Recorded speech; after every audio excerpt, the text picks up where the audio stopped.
All right. Thank you very much. Really appreciate the warm welcome, and thank you everyone who has joined us. Please feel free to introduce yourselves in the chat. We'd love to know where you're coming from, where you're joining us from, and what is maybe your connection to Drupal or your interest in this concept of open source sustainability. Yes, please do feel free to post any questions along the way using the Q&A panel in the Zoom toolbar, and we'll be happy to take your questions towards the end of the presentation. But let's dive right in. So today we're going to be talking about Drupal's credit system and the concept of evidence-based open source sustainability. So what is that all going to mean, and what's sort of the context for this? Well, first of all, just in case there's anyone out there who doesn't know, Drupal is an open source content management system that has been around for 20 years now. It's of the same sort of era of projects as WordPress, Joomla, Typo3, those kinds of folks, and it has evolved in its own direction. And we're here to sort of talk about how we have developed new systems for recognizing the way that people contribute to the project and measuring the sustainability of Drupal as a project, and how those systems could support other open source projects in the future. So let's talk first about who we are. So Matthew, why don't you introduce yourself real quick? Hello, everybody, and thank you for coming today. My name is Matthew Tift.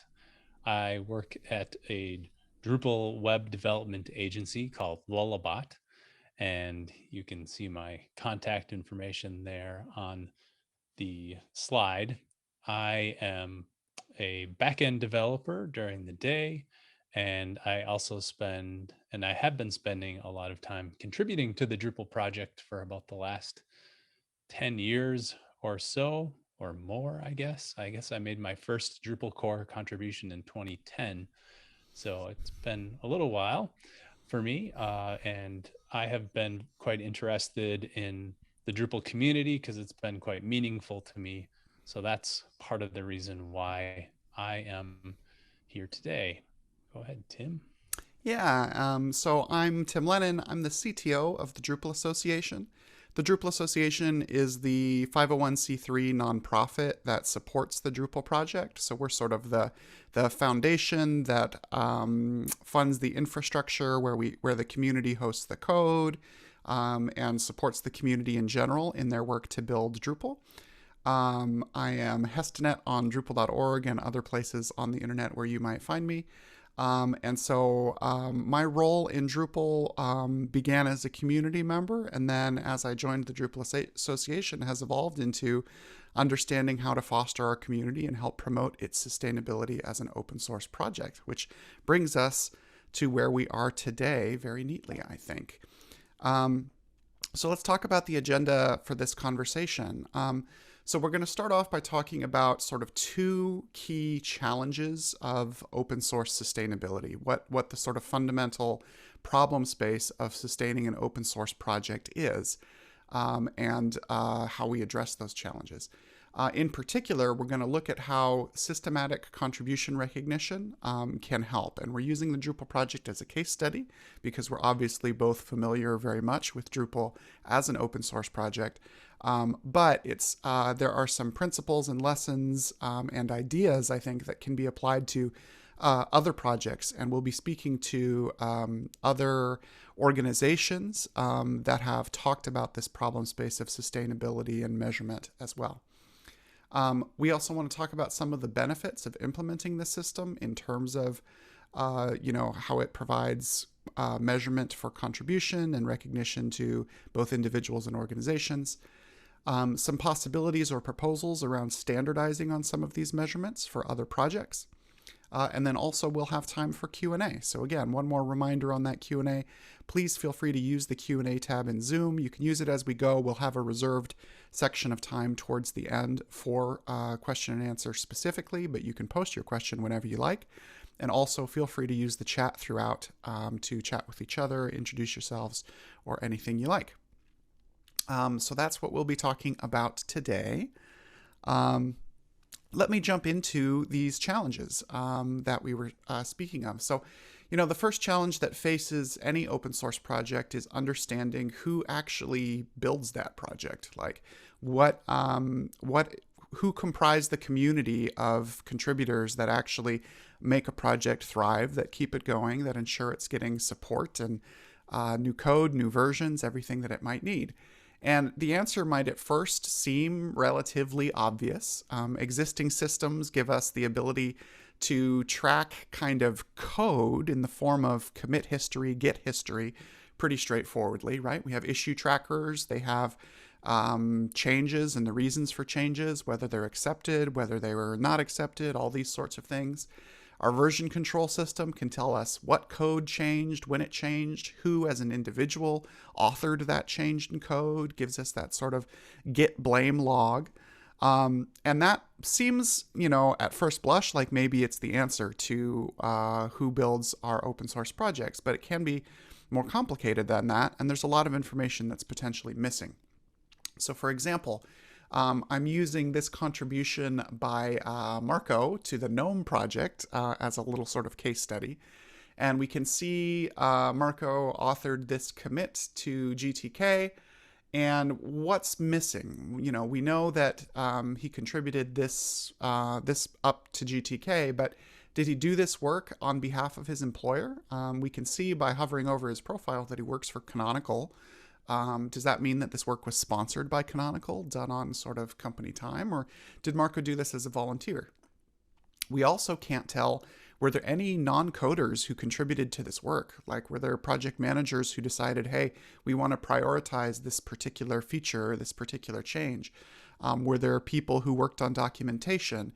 Were there even, other folks who are coders who were doing code review and validating that this work was what needed to be done for the feature? And then finally, we might ask ourselves the question as we look at this and we look at the rest of the commit history for GTK, if we see Marco there as one of the primary maintainers, is Canonical, as Marco's apparent employer, the primary sustaining organization of GTK? They could be. We'd be guessing if we came to that conclusion, but the possibility is there, and that's something we might want to know, and something that the folks in the GTK ecosystem might want to know to understand how their project survives and thrives. So that's the first challenge, and we'll talk about ways to solve that in a moment. But the second challenge is then, how do we sustain those projects, right? So first we need to know who is involved, who builds them, what all kind of creates that project, and how we make that something that continues to thrive on a long-term basis. But sustaining that is difficult, and the incentives can be not so straightforward. Let's break down how the incentives for sustainable contribution work, right? So this is a model of private and public goods, excludable and rival risk goods, that is taken from a blog post by the founder of Drupal with a link below. So Dries Buytaert wrote a sort of balancing makers and takers blogs, and portions of this presentation are based on that. But open source is thought of typically as a public good, right? We are creating something, a shared resource that can be used by anyone.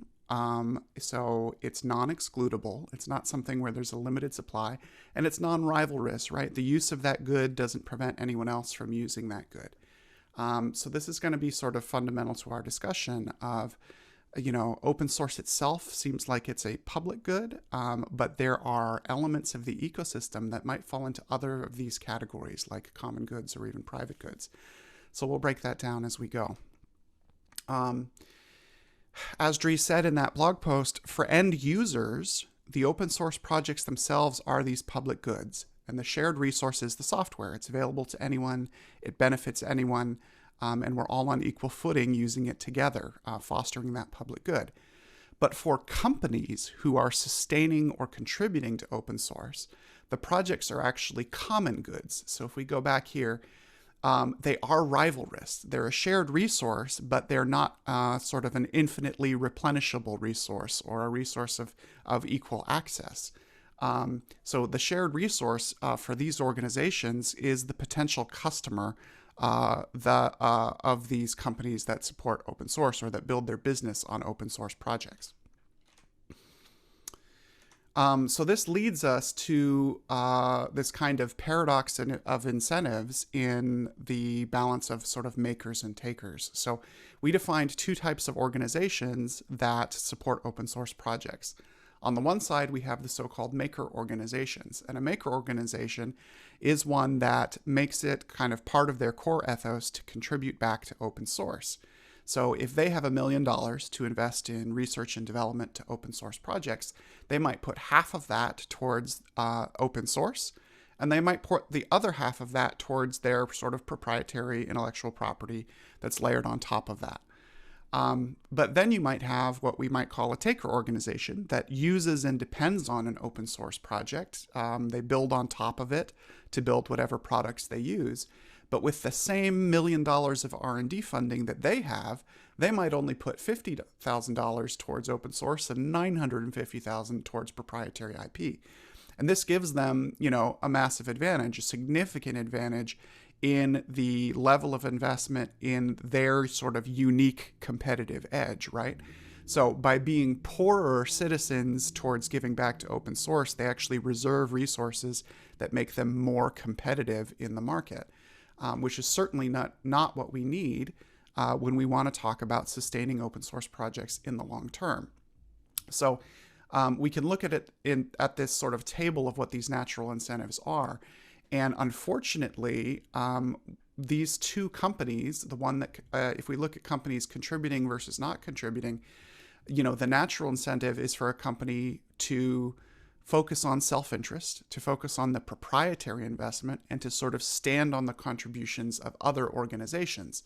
So whereas we would like to see organizations in that upper left quadrant where both companies are contributing equally and sort of making an equal return on their investment in open source, each company in isolation is inclined instead to invest in themselves.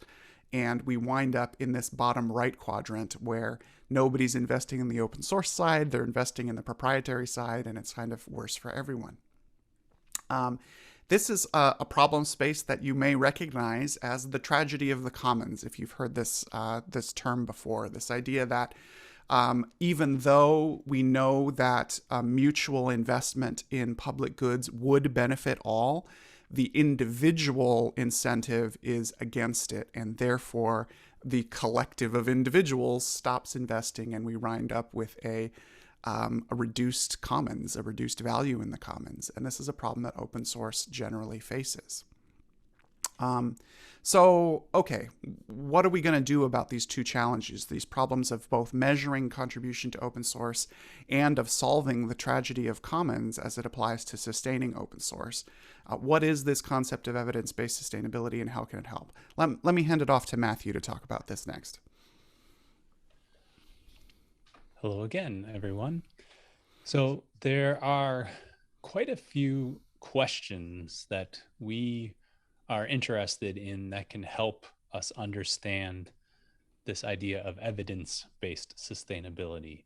We want to be able to not just use sort of our gut instinct, but to also be able to kind of understand maybe some metrics about a project or other ways of measuring it. So for example, we might be able to tell from a Git commit history who's working on a project, but we're interested in knowing more. And in the Drupal community, we had some other questions, such as, and a big one was how many contributions are sponsored. And we've also had questions about the particular organizations that are sponsoring the contributions to the project, because we had a sense that there was a shift going on in the Drupal community at one point where we are moving from more volunteer work to more sponsored work. And we wanted to find out who was there. Are there corporate users that were helping us, or maybe were there corporate users that were not helping us? Another kind of question that we wondered was the types of contributions that are sponsored, because we realized that like many of you probably know, the open source community is a diverse thing, and it consists not just of coders but also people organizing events, people doing marketing, people doing all kinds of activities that contribute. So we wanted to see not just what kinds of code were contributed but also the kinds of activities. And especially important was to find out how diverse the community was. And by being able to measure more things than just code, we were hoping to be able to get a better sense of the diversity of the project. And one other interesting bit that's kind of related to the sponsorship is the ratio, because we know that all of these things could be happening, but to kind of understand how could we understand some of these more complex scenarios. So the Drupal community came up with a system that allows us to measure these types of contributions and to understand and answer, or at least begin to answer, some of those questions that I just posed.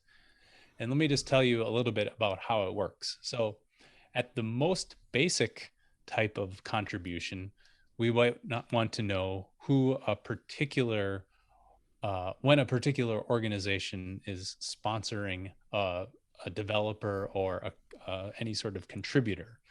So in this example that we have on the slide, Tim was doing some work on a particular Drupal issue. There is a patch here. So that's for those of you not familiar, that would be like the equivalent of a merge request or a pull request. And Tim is able to say that when he was doing that work, he was doing that as a member of the Drupal Association, that this was something probably related to his job. So that's like a very basic scenario. But as I mentioned before in those questions, there's a lot more diversity in what could contribute to a particular contribution to a project, including the employer. We also might want to know what if a person was volunteering. We might want to know if they were working on behalf of a client, or even some mixture of all of those. Now, I when I explain Drupal's credit system, it could be difficult for people to kind of understand what that actually means, because this is a unique system. So I think it can be useful to show another example that actually illustrates this graph more specifically. So this is a real life example where I work for an organization called Lullabot, and we're a web Drupal development agency. So you can see on this slide that for this particular contribution I made, I said I'm working at the organization Lullabot. And that work was done for one of our clients, a customer, in this case, is Georgia Public Broadcasting. So now we can see a second level here, which is I'm doing the work not just for my employer, but for a client of my employer. And interestingly, in this case, I was doing work on some public media modules, and I have a long history with public media. I worked in public media for about 8 years before I came to Lullabot. So while I was working on modules that would be useful to Georgia Public Broadcasting, there were features that would be useful to other public media organizations. So I would spend some time, my own volunteer time, working on features that Georgia Public Broadcasting might not have needed, but that I knew could be beneficial to other organizations. So this would be an example of understanding a much more complex contribution to an open source project.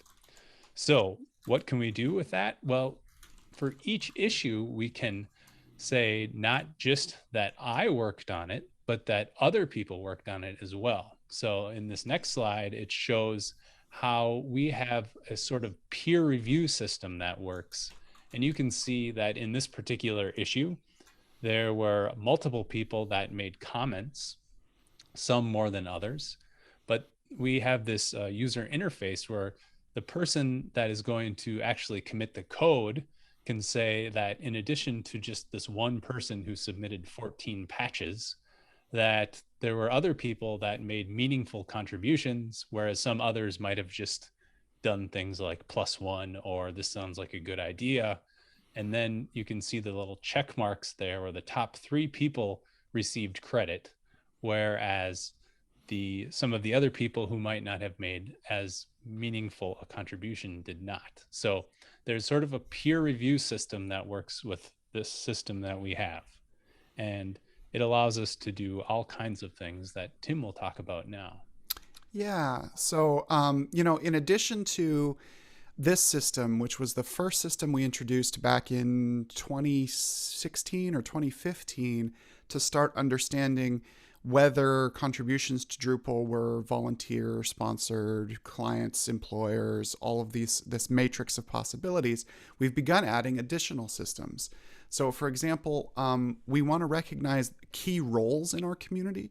In other open source communities, you probably recognize that you have people who take the place of documentation editors, of maybe you have a code of conduct team, maybe you have local event organizers or regional associations, board members, different types of volunteers. So we began to decide, hey, we want to add that set of recognition into our system as well. And so we added the ability in the Drupal project also to take these roles, which are all defined by the community, right? They all evolved organically. And on any individual user's profile, they can say, hey, I fill this role. I'm a documentation editor. And again, not only am I a documentation editor, but my employer actually makes it possible for me to devote time to doing that, which again helps us know, hey, we can look at the list of all the documentation editors in the community and say, gosh, all of these people are sponsored by one employer, or they're all sponsored by these 6 different companies. Maybe that means that we need to understand our relationship with those companies and why they're focused on documentation. Or maybe we find out all of the people who hold the community health volunteer roles are doing it just as volunteers. And maybe that means that we need to actively seek out investment or sponsorship in people who support community health. And that means conflict mediation, code of conduct enforcement, things like that, right? So understanding these community roles is a step further beyond just the individual contributions that happen in issues that helps us build a picture of what these community roles are and who are in those roles. B, build some sort of succession planning so we don't burn people out who are in some of these key roles. And C, again, understand who might sponsor them, why we need to support them, who supports them, and how we can continue that process. And so we recognize that on people's individual profiles as a way of providing recognition. And then we recognize on organization profiles all of the different roles that that organization sponsors. So on the Drupal Associations page here, you can see some of the roles that are sponsored by our organization. So, those are 2 key examples of ways that the Drupal project recognizes contribution and has begun measuring it in new ways, right? So we have both measurement of the issue and measurement of key contributor roles.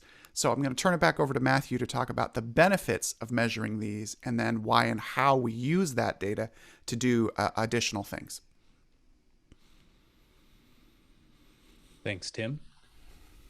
Yeah, that's kind of the next step in this process is we're not just gathering these data because we want to gather data. We have those specific questions that we wanted to answer. So we have tried a lot of different ways to answer those questions in the Drupal community. And I wrote an article recently about some of the historical methods of comparison where we used to have something called certified to rock that would rank people on a 1 to 11 scale. We also have lists of just people contributing code, but that left out a lot of other folks. But now we are able to take this information and use it in ways that we think are useful, and there are a lot of potentially problematic ways that we that you can use these data. I'll just sort of throw that out as a warning that sometimes if you just have lists of individual contributors that you leave people out. So in the Drupal community, we do have leaderboards, but it's mostly at this point, like we'll have a listing of the top contributors to the Drupal project by organization that totals up all of the contributions from individuals from a specific organization. And then Dries Boytart and I wrote an article about how like doing our first attempt at, I guess, at analyzing this. And this was back in 2016 that we posted the first one. And in that article, Dries and I started to try and answer some of those questions about who's working on it, how much is sponsored, and how diverse is the community. And the name of that series is called Who Sponsors Drupal Development. Dries has been updating that post each year since. He just recently posted an updated version of this on his website. So we are able to take these data and start looking at different aspects of the community. So for example, we can say a number, how many people volunteered on the Drupal project during a time period. So we can see during this year-long period, there were about we know specifically 8,429 credits that were marked just as volunteer. We could tell that there were 37,000 credits were sponsored. And then we had this blend, kind of like the example that I mentioned before, of volunteer and sponsored. And of course, we can take data and make pretty graphs as well. So we can show like over time how our volunteer numbers have changed, how much our purely sponsored numbers are going up or down. We could take information from those issue queues about whether or not the contribution was made to Drupal core or a contributed module or a theme. And we're able to determine all kinds of more, I guess, maybe meaningful, significant data about the Drupal project, and even answer basic questions like code versus non-code contributions. We could see that the people using the credit system, and nobody's required to use it, nobody is required to check any of those boxes. We could see that of the people that did, 88% of the people were doing it using the credit system for code contributions, and 12% were using it for non-code contributions. And each individual person is also able to sort of showcase their work on their Drupal.org profile. So this is an example, Amy June. We can see all of the contributions that she has made in the past year, where she has made those. We can see the history about the, we can link to the specific issues. So you could see all kinds of information if you were curious, like if you're maybe an employer trying to figure out if you want to hire somebody, you can get really detailed information about how they have contributed to the project.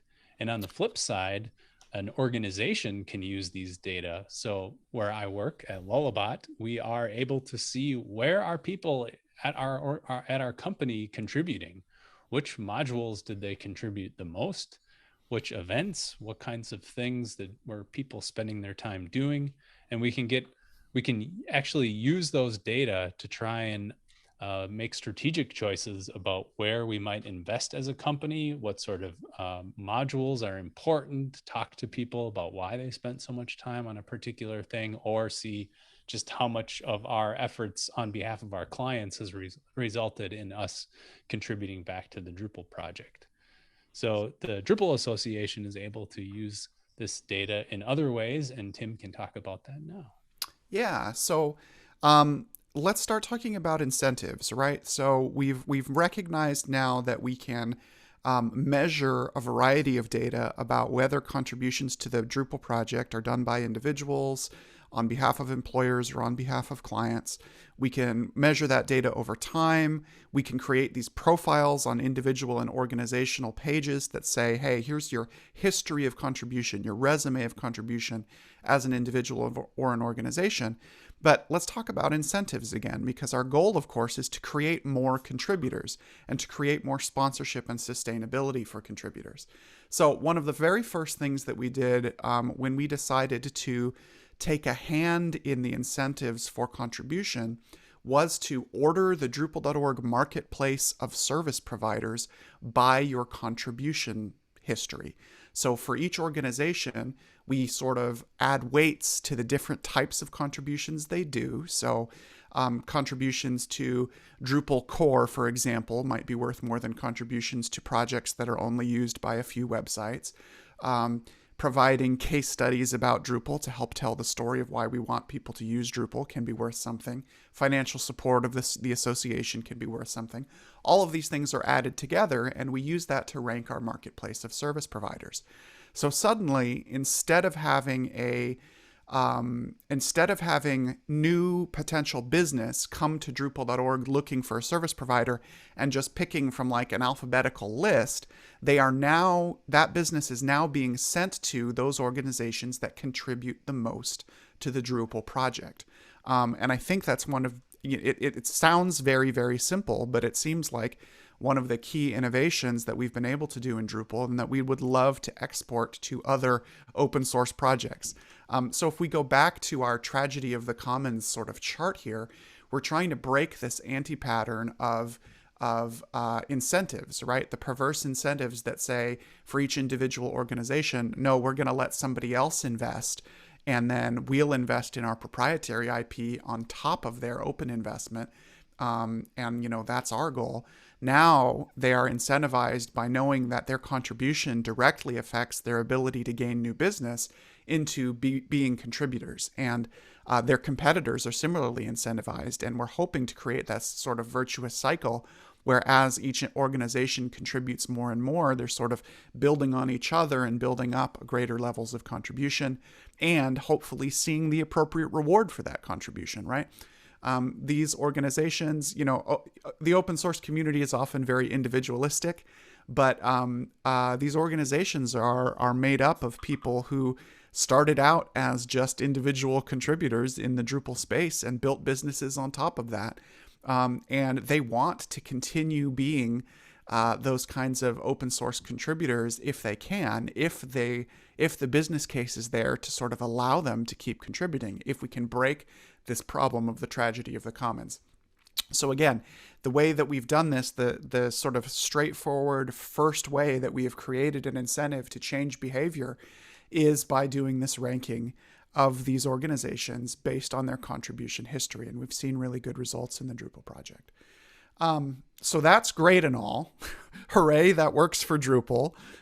There's obviously some nuance to that. There's obviously a lot of work that we have to do to maintain that system, to prevent gaming of that system, to keep updating and fostering that system and changing it as we see the impact of it evolve. We don't want to accidentally create the wrong incentives.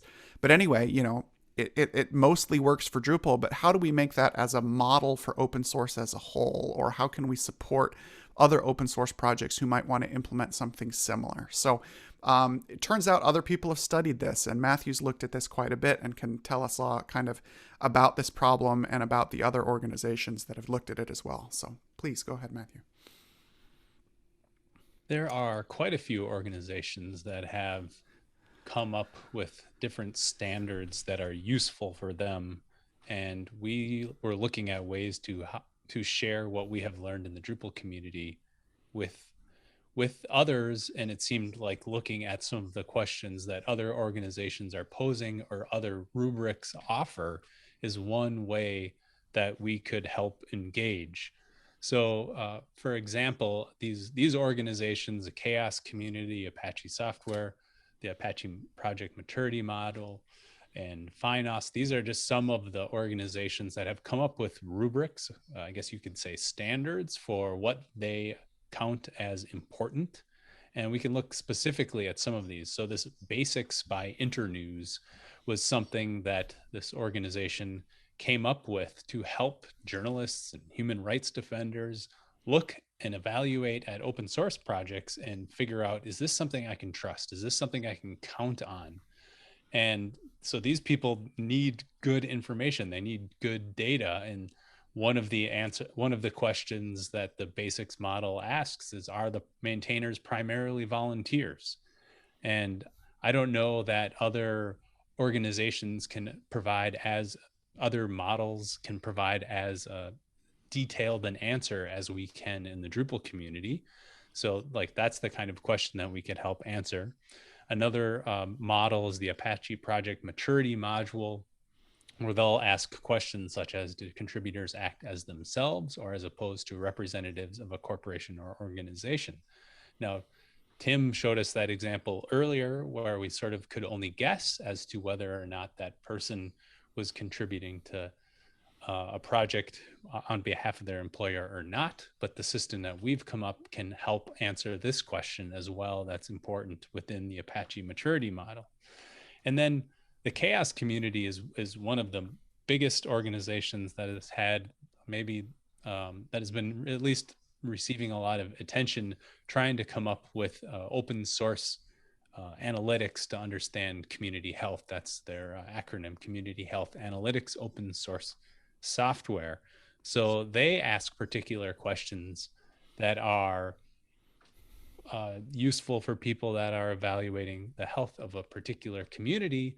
And one of the questions that they like to ask is the number of organizations contributing, or understanding things like the elephant factor as to whether or not there's one organization that has a disproportionate amount of influence in a particular open source community. So we have been in discussions with them about making the kinds of tools that we're using as a standard. So it doesn't really have anything specifically to do with Drupal or our particular system, but taking these questions that we're looking at and coming up with that as a standard metric that people could use within the chaos community. So I think, Tim, were you going to take this next one? Yeah. So, I mean, one of the things that I'd like to say, so, right, so there's these organizations that we've looked at that Matthew just outlined that are all trying to ask and answer the same questions that we posed at the beginning of this presentation, right? They're all trying to say, who is it that actually contributes to these open source projects? And how do we incentivize them to continue to do so in a healthy way with a broad base of support without these like single bottlenecked dependencies that we might not even be aware of? I mean, I think people probably remember the sort of OpenSSL debacle where the whole internet realized, hey, there's like one contributor who is actually still maintaining OpenSSL, and when that contributor was feeling burnt out, it was like a crisis for the entire internet. And suddenly, corporate support stepped forward and things like that. But that illustrates the need for understanding the health of these open source projects in these communities well in advance of a crisis situation occurring. So one of the things that we wanted to do is to take this model that we've developed and proven out as a case study in the Drupal project over the course of the past 5 years and see if we could introduce these tools for measuring community health into other tooling systems. So we work with Gitlab. The Drupal project uses Gitlab for our code hosting on the back end and is moving to adopt it more and more. And the Gitlab community and Gitlab organization are very interested in our credit system. If you go to this URL, bit.ly.com/GitlabCredit, credit, there's an issue that I had originally opened that's been endorsed by their senior program manager for open source. And in fact, just either yesterday or the day before, the CEO of Gitlab chimed in saying he was excited about getting this done, to say, hey, can we take something like the Drupal attribution model of understanding volunteer or employer-based contribution and also code and non-code contribution and build it into GitLab's tooling stack, right? And if we can do that, if we can achieve something like that, then what we would get is the ability to compare first of all, the ability for projects other than Drupal to benefit from this sort of measurement system, but also the ability to compare across projects the health of the open source ecosystem. And I'm also reasonably sure that if we are successful with getting a feature like this into a major tooling provider like GitLab, then we'll hopefully see the same kind of concepts follow suit in the other tooling providers, GitHub being the obvious one, but maybe Bitbucket, maybe the others as well, right? If we can prove out that concept among one of these tooling providers, we can make this kind of sustainability measurement and metrics available to all. Now, there's also ways that we can sort of work around this. So on the Drupal side, we're looking at a way that we might integrate this as a sort of proof of concept into GitLab issues. What you saw earlier in this presentation was us demonstrating this using custom Drupal issues, but we'd like to be able to do it in GitLab itself, right? So what that could look like is something like a credit bot, right? Something that takes an approved merge request or a closed issue, automatically posts and says, hey, this merge request has been approved and merged. Participants may now attribute their contributions and credit can be granted accordingly, right? So we'd get this sort of automatic post, this thing that we could enable for your project within GitLab or within another tooling provider if they were to adopt a similar tool. And then you'd click through whether you're a contributor or a maintainer and see user interfaces very similar to what we showed before. This example where, hey, as an individual on the left here, I provide my attribution as to whether I did it as a volunteer or sponsored. And then on the right, where I say, okay, I'm the maintainer of a project and I'm going to check the boxes of who's actually been the contributors who's helped solve this particular problem. Again, whether or not they provided the code, they may have done something else useful in terms of writing documentation, in terms of doing reviews, in terms of just coming up with ideas, right? All of that. So that is our hope, is to sort of export these systems into by validating them with organizations like the Chaos community, who we have worked with and spoken to, and then B, by sort of exporting these systems to major tooling providers for open source projects like GitLab. And it's something that we hope that if you're interested in on behalf of your projects, you might chime in on those issues as well and express your interest and help encourage them to maybe adopt something like that. So with that, we have a few minutes for Q&A. So again, I do want to encourage you all to please, if you have questions, use the Q&A tab or use the chat. We'd love to hear any of those questions that you might have. I've got a couple myself that I might ask of Matthew just to kick things off while y'all are thinking it through. One is, Matthew, you recently actually participated in a panel with the Chaos community. Could you talk a little bit about that event and what you were exploring and what that conversation was about? Yeah, I'd be happy to. That was a panel that was put on through something called Chaos Con, and we were discussing leaderboards in particular. So I was there talking about sort of the history of leaderboards in the Drupal community. And when I went back and looked at what we had done in the past in the Drupal community based on partly what I had remembered, but also going to archive.org and looking at Drupal.org years ago, it's been interesting just to see how leaderboards have changed and how the Drupal project started off. The first marketplace page was just like a dozen random people and organizations in no apparent order, how it moved through that to an alphabetical list to this marketplace page that Tim was showing off. But we were also there just to talk about leaderboards more generally. And I did a bunch of research looking into the pluses and minuses, I guess the benefits and the drawbacks of using leaderboards, because there are cases where they can be motivational to people, but there are also cases where, like if you even look outside of the software world at something like the US News and World Report rankings of law schools, where people get so focused on doing something that gives them good rankings that they spend all their time trying to game the system, and that just becomes a problem. So there's a lot of academic research on that topic of leaderboards. So if you and your community is thinking about that, we did discuss it for quite a bit at that panel at Chaos Con, and you're welcome to go check that. I don't have a link handy, but that should be pretty easy to find with ChaosCon leaderboards. But Yeah, and that article that we linked earlier, the Bitly link for your comparisons article, talks about this as well. And I think it's worth, we've had this whole discussion today about creating incentives for sustaining contribution by recognizing individuals and ranking organizations. That's a distinction we drew very deliberately.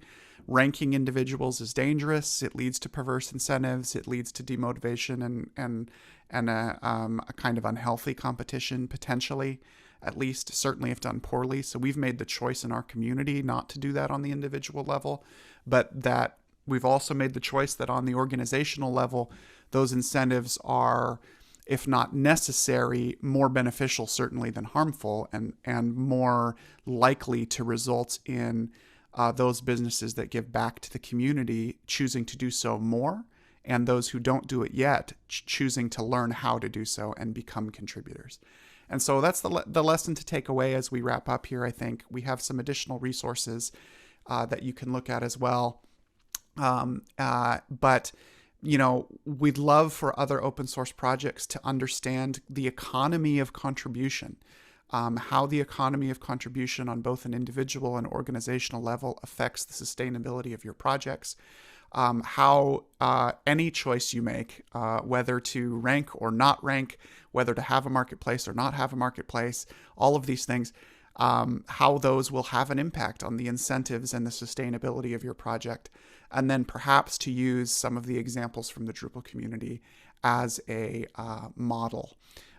So that is all the time we have for our slot, but thank you very much. We really appreciate being with you here today and being at All Things Open, and we hope you enjoy the rest of the conference.